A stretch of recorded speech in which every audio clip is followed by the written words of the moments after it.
The legal distinction between money and currency, what the UCC won't say out loud. What if everything you believed about money was only half the truth? In this video, we pull back the curtain on the legal definitions hidden in plain sight, uncovering the explosive difference between real money and what we call currency.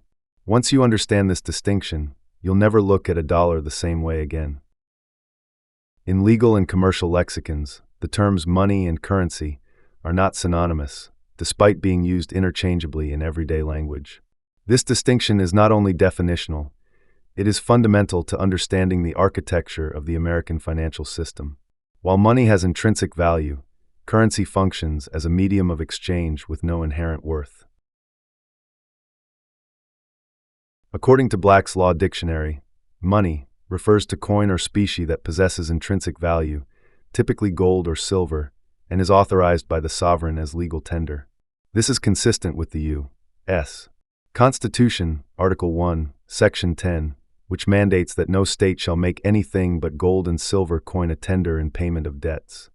In contrast, currency refers to paper notes, tokens, or digital credits that circulate by government fiat, but have no intrinsic substance and derive value solely from legal enforcement or public trust.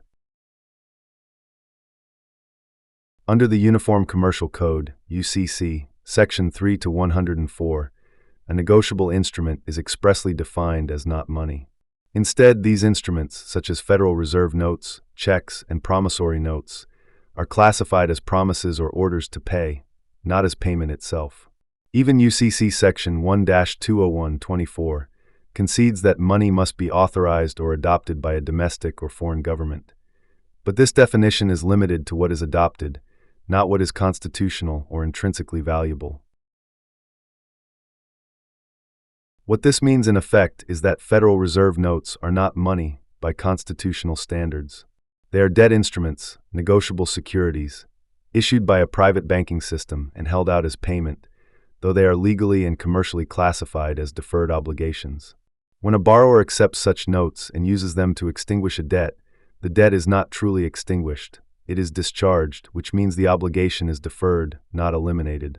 The word discharge is key. To discharge a debt is not the same as paying a debt. Only money, i.e., gold or silver coin, can legally extinguish debt under strict constitutional doctrine. Currency, by contrast, merely rolls the obligation forward in the global ledger of commercial debt.